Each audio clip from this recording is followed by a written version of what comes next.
Hey everybody, so today I have a video for you on foundations, in particular pale foundations because I have pale skin. So that's what I'm going to be talking about. Before I start this video off and start talking and stuff, I thought I'd point out a few things. Firstly, I was going to film this video on HD, my new HD camera. But since it's on foundation and I'm going to look like a Martian when I just have my foundation on and I currently have no makeup on, I decided to skip the HD for today. You might notice a few things that are different about me. My hair is completely faded out. I don't know if you can really see. Probably not. It looks a lot actually brighter on camera than it does in real life. But it's kind of like a peachy, orangey red colour, so I'm pretty much ready to go pink now, which is so exciting. Also, I've taken my stretches out. I don't know if I told you that last time, but my ears have pretty much gone back to normal, which is exciting. So I'm also going to be doing a video later on in the week on stretching your ears and also how to get them to go back to normal, because I managed to do it, so I'm pretty happy with that. So another thing, it's Valentine's Day tomorrow in Melbourne, in Australia, and this is my third year single for Valentine's Day, but every year I buy myself a little something that I wouldn't usually buy myself, and this year I went to La Belle Mite, sorry if I pronounced that wrong. It's a really beautiful macaroon company here in Melbourne, and I bought myself a little box full of macaroons. Yum. And they're amazing. They're expensive, but they're amazing. And I'm going to be spending Valentine's Day eating macaroons and watching Marie Antoinette. So yeah. So whether you're single or you're in a couple or whatever you are doing, happy Valentine's Day.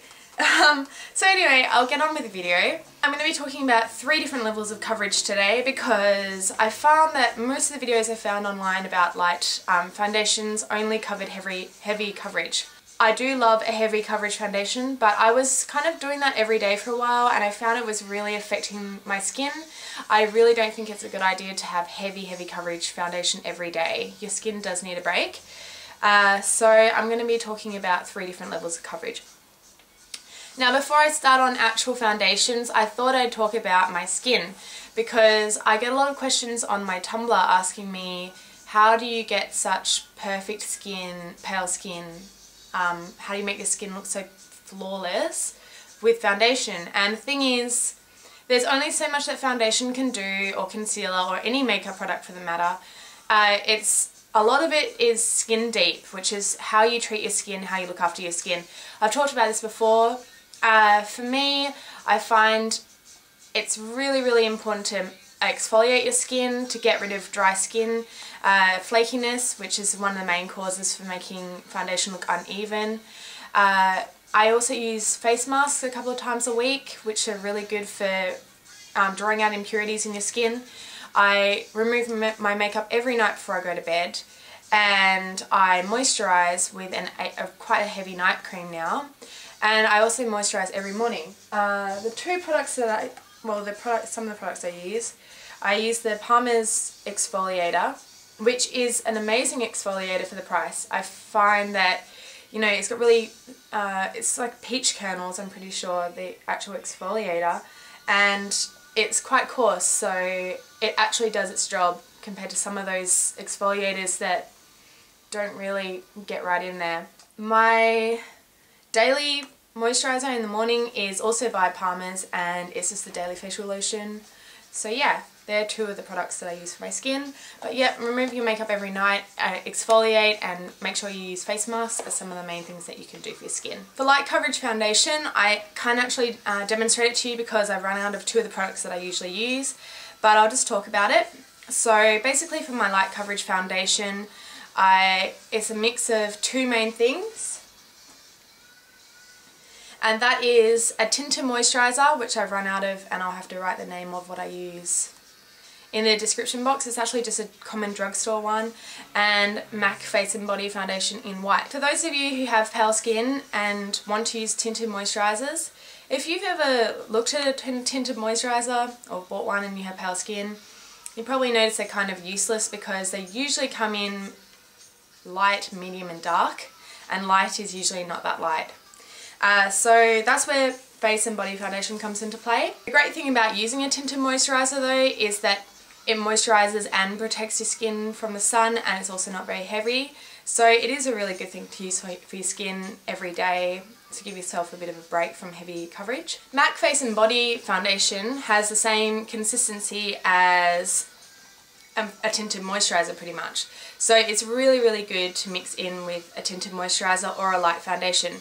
I really wouldn't recommend using the MAC Face and Body with a heavy coverage foundation, for example Illamasqua Rich Liquid Foundation or MAC Studio Sculpt, because it's not the right product. It won't blend very well.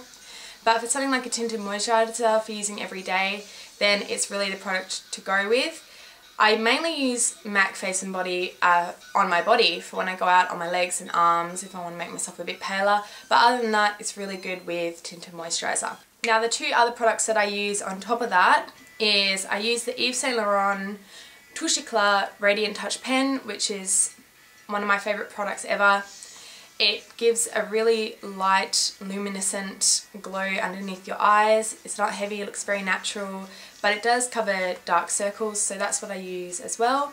And I finish it off with a really light dust of MAC Prep and Prime Translucent Finishing Powder. This is really, really light coverage powder.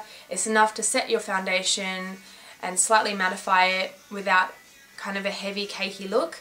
So I've run out of that, but it's really, really good. So the MAC Prep and Prime is what I use with that look. Now the next look I'm going to demonstrate to you is a medium look foundation coverage. And I'm going to be using a few different brands of products for this one as well. And the first thing before I do anything is the obvious step, get my hair out of the way, and also I need to replace this thing. Now I look really hot, right? I use a towel band to get my hair out of the way, and before I do anything I moisturise about 10 or 15 minutes prior to putting my foundation on when I first get out of the shower, and then I put my primer on. Now the primer that I use is the Illamasqua Satin Primer. The last video I did, I think I said I used the matte primer. I actually didn't really like that in the end, so I switched to the satin primer, and it's a much better product. Now for a lot of these looks I'm going to be using my hands. I know that not everyone wants to use their hands. I find it works for me because it warms the product and it works it into the skin, but if you're working on a client, you're a makeup artist, whatever, obviously you can't use your hands, you need to use a brush. But for my primer I use my hands. So whatever I'm doing, I start at the centre of my face and work outwards, which is the way that you're meant to do these things.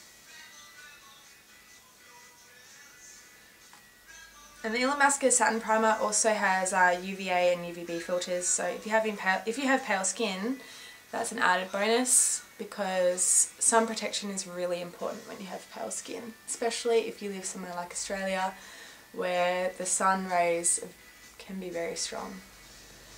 So I don't know if you can see on the camera, but it does give you quite a dewy finish. I actually quite like it. I find it makes your skin look a bit more luminous, and it's not as drying as the matte primer. And I probably will buy this again when I run out of it, which is quite soon. As for the actual foundation that I use for my medium coverage, I use two foundations. I use the MAC Studio Sculpt in NC15, and I use the Manic Dreamtone White Foundation.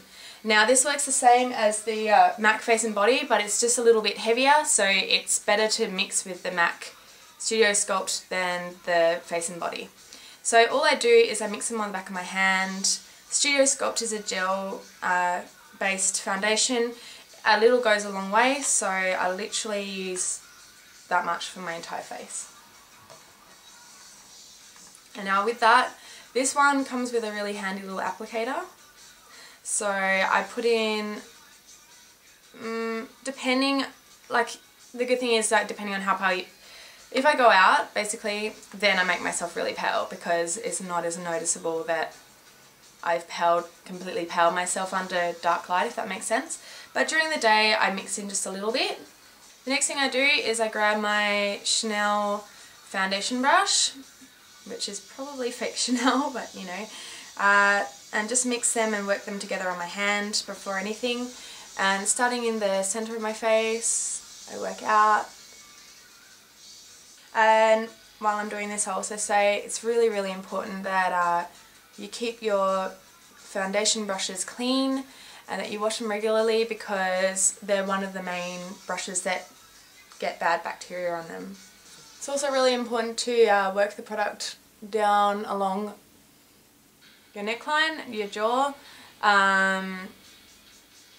I find the paler I go, like my skin isn't as pale as some of the foundation I use, but when I do that really pale look, I blend it all the way through my neckline, on my ears. The next thing I do is, I used to use a stippling brush. I don't use a stippling brush anymore. I actually use a sponge. I use the Beauty Blender, which I bought at IMAX, and I very gently kind of work the product into my skin. The reason I use the Beauty Blender over the stippling brush is I find that the Beauty Blender it doesn't suck up all the foundation as long as you use it after the brush, but it also doesn't leave streak marks on your skin. And you can use the other side to get into your eyes. Okay, so that's my skin after I've done that. I'm having no problems with my skin at the moment, but if I am, I tend to use the NC15 Studio Sculpt Concealer before I do any of this. Like, I put it on top of my primer and then I put the foundation over the top. Even though it is the slightest bit darker, when I put the foundation over the top, I find that this gives the coverage and the foundation gives the colour. So NC15 Studio Sculpt Concealer is still something that I use. I find it's really good. And also the Studio Sculpt collection in general, the NC15 is a lot lighter than the Studio Fix. So that's something else to keep in mind. Now to finish this look off though, the thing I usually set this look with is my Illamasqua loose powder in LP 115. And this is a really pale, so yeah, I usually just use the puff for it. I actually really like puffs.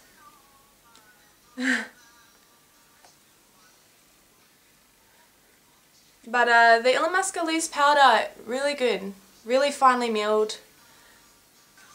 So yeah, that's pretty much the medium coverage finished.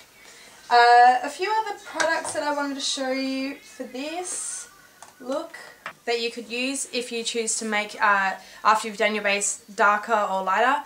I'm a really big fan of the Anasui loose powder. It is a little bit darker. I use colour 700, but I bought this in Singapore, and sometimes I set with that loose powder.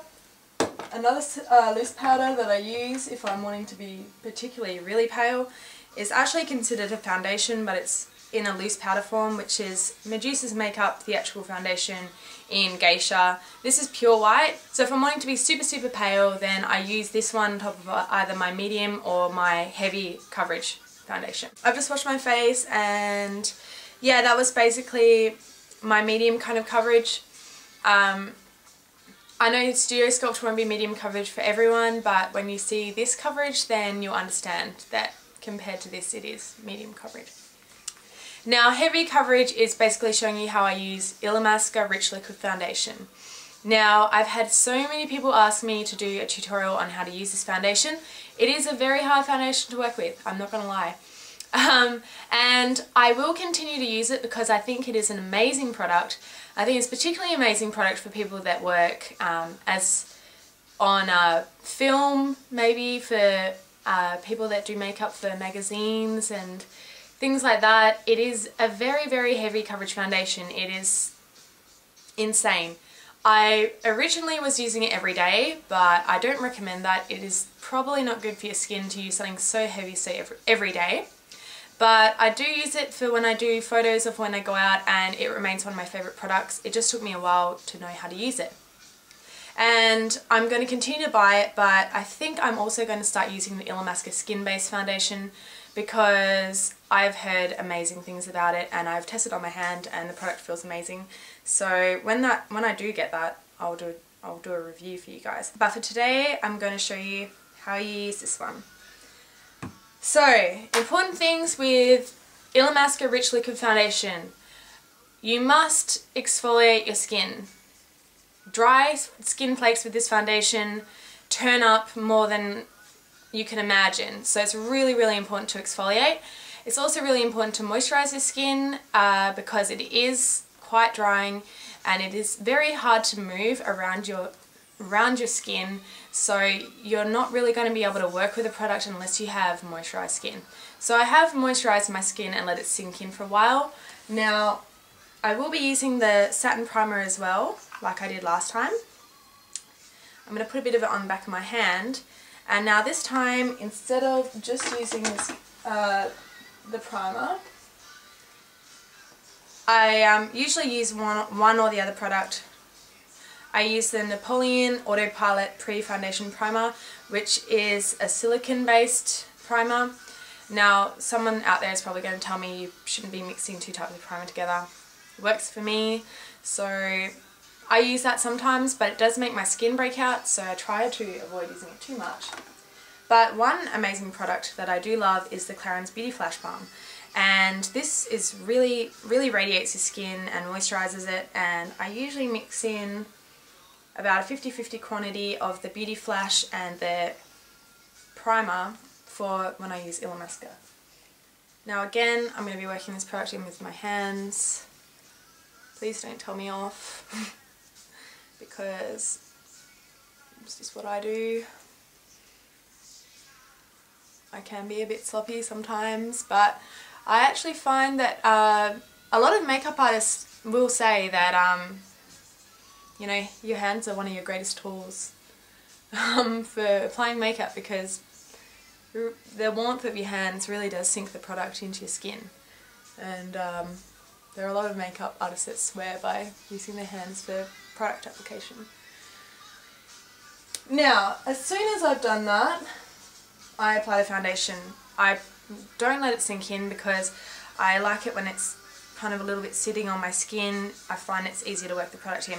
Now, I've found the best way to work this product into your skin is with your hands, I have to say, because it is, like, can you see that? It's insane. Like, the warmth of your fingers really gets that product into your skin, and it is one of the only ways I've found to blend it into your skin. So I'm just going to do my face. Okay, so I've applied it all over my skin, and I probably look kind of weird right now because it's so heavy that it does look quite weird on its own. Go with the Beauty Blender brush, and I really use this for the Illamasqua because it really does suck up any excess product. And it also does give you that flawless finish. So I really recommend using a sponge with the Illamasqua foundation after you've first applied it. You can use a brush if you insist on using a brush. I've just found this is the best way for me to get the product into my skin. If you can see my skin, it doesn't look cakey or heavy, but it looks pale and it does make your skin flawless. At the end of this video, I'm going to put in a few photos of myself with the Illamasqua foundation on. And I'm just going to say that I didn't Photoshop my skin in those photos, it was just this foundation. That's how amazing that foundation is. Like, it does all the work for you, basically. So, yeah, so that's basically what I do. Now, if I have any dark circles and I want to conceal them with this foundation, I find that the Yves Saint Laurent concealer is too dark. So instead I use the Illamasqua Under Eye Concealer in the same colour as my foundation, which is 115. And I use a light bit of this underneath my eyes. Pretty much always set that foundation with, again, the Illamasqua 115 loose powder. It's really important to set this foundation.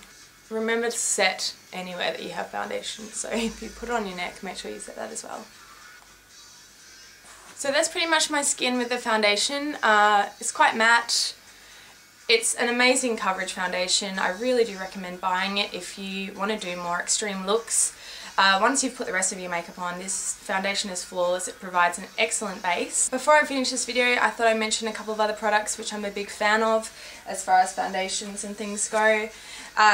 Studio Fix powder in N3 is the best kind of match for my skin, I've found. It's more of a neutral colour than NC15, it's not as yellow. So Studio Fix, really good for if you're in a rush. Now I'm going to talk about the Illamasqua compacts, because I'm kind of two ways about them. So I feel really weird, can I say, I feel really weird doing this video when I have just foundation on. I look kind of creepy. The first product I'm going to show you is the cream foundation in colour 110, which is just like an off-white colour. And that's that there. Now the cream foundation I find is quite hard to work with, but I use this more for kind of when I'm doing fantasy makeup or dressy kind of dress-up makeup. It's really, really pale. It's one step. I kind of bought this on a whim, but the cream foundation is okay to use. I just probably wouldn't use a sponge with it. I'd use a brush when using this product. And I will now go on to the compact powder foundations. I have two. I've got powder foundation number 100, which is the pure white. I don't use it that much, but it's okay. I'm going to show you the other one. Okay, this is my 115, which is the, and if you can see, because I don't want to tip it, it's totally smashed. I've bought 4 of these, or like 3 of these, and every time I buy them I put them in my handbag and don't drop my handbag or anything, and they shatter to pieces. So while I think that the product gives a really nice finish, it's really quick to use, you can use it instead of foundation, feels great on the skin, they are so delicate. So I really recommend keeping it at home. I kept this one at home and dropped it about a metre onto my carpet and it smashed. So I'm sorry Illamasqua, love this product, but hoping that you can maybe change the formulation because I keep smashing them. 2 other products I want to show you are by Manic. Manic make pretty cool pressed powders which are cheap. The ones that I use, I'm pretty sure this is called Moonlight, which is the lightest shade of natural, and I've had pretty good experiences with that. If you want a cheaper alternative to like MAC or something, Manic is pretty good. And I also have the Virgin one, which is pure white.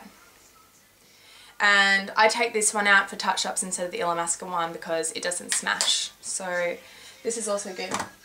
And last product I want to show you is MAC, and this one is Porcelain Pink Mineralized Skin Finish, and this is the best mineralized skin finish for pale skin. It's like a pinky colour with a gold running through it.